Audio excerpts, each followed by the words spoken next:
phakathi ukukhoza uJehova, omama, ogogo ngiyababingelela, abantu abasha uSanda School, ngibingelela abashaya insimbi, abaculi, noma phambi kweni bangcwele umama ubongekile umntwana kaNkuluNkulu owasizakala endleleni. Wayingenzi kahle uNkulunkulu wamsiza bazalwane.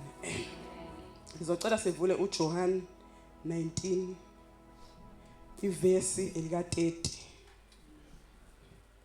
Kwathi ukuba uJesu ewamukela uvinika wathi kufeziwe, wagebisa ikhanda wafa. Amen bazalwane. Bazalwane, kufeziwe ngempilo zabantu. Kufeziwe ngempilo zabazalwane. Kufeziwe ngenhlupheko zonke esibhekene nazo bazalwane. Kuningi esibhekene nakho bazalwane.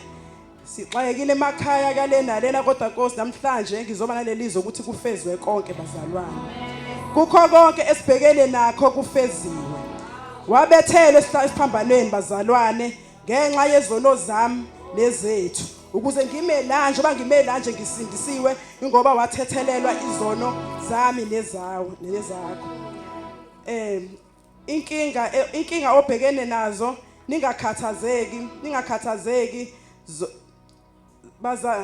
wabethela esiphambanweni ngenxa yezono zethu bazalwane.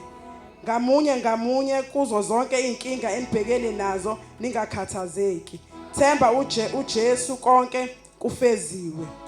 Waphuza uvinika wagebisa ikhanda lakhe phansi wafa wafela mina nawe kufeziwe. Amen. Nkosi usimbusise.